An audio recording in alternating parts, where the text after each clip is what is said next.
has in terms of this whole deal. They've talked briefly about the Haiti deployment. I'd like your view on that, because the Azimio la Umoja leaders voiced their opinion around that, and they're still against it.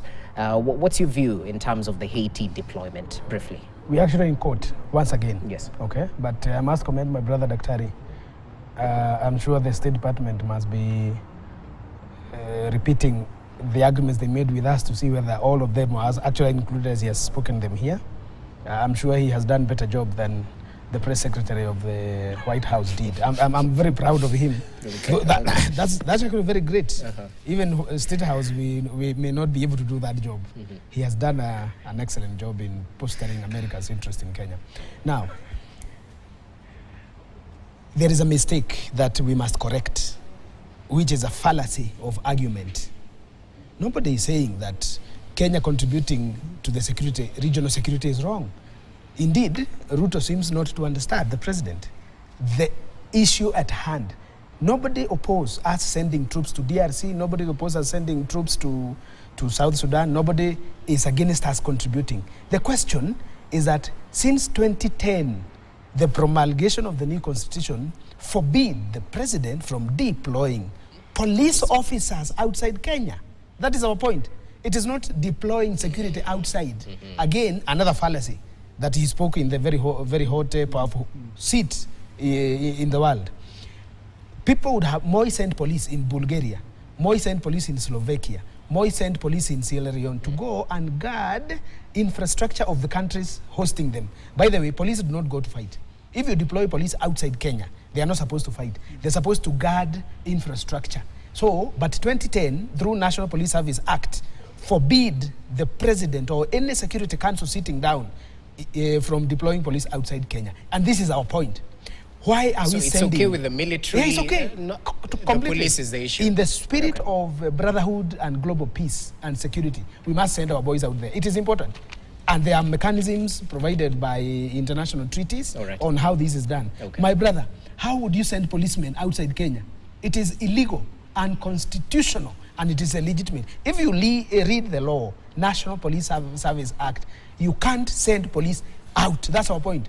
And that is why, when this was well elaborated in the court, President Ruto came together and brought some form of hurried agreement between him and the Prime Minister of Haiti, so that they can formalize this. Yet, it does not defeat the standing of the law. So my point to date in this table, the president has no power. It's actually in law, they say, it's ultra vires for President Ruto to send police out there. Okay. What is our interest?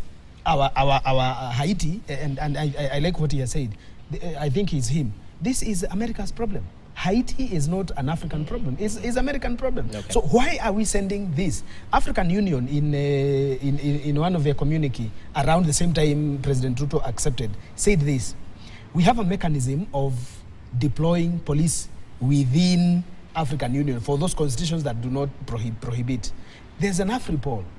African police has a mechanism. Why wouldn't the US face us through African Union so that we can send even military who can speak French? Okay. What is our policemen going to say in Haiti? They speak English, Swahili, and their mother tongues, okay? Interesting. But if we send West Africa, Central Africa, French-speaking armies, they can go there, and because language barrier, even in war, is extremely important. And that's why we have always sent people where English can be spoken.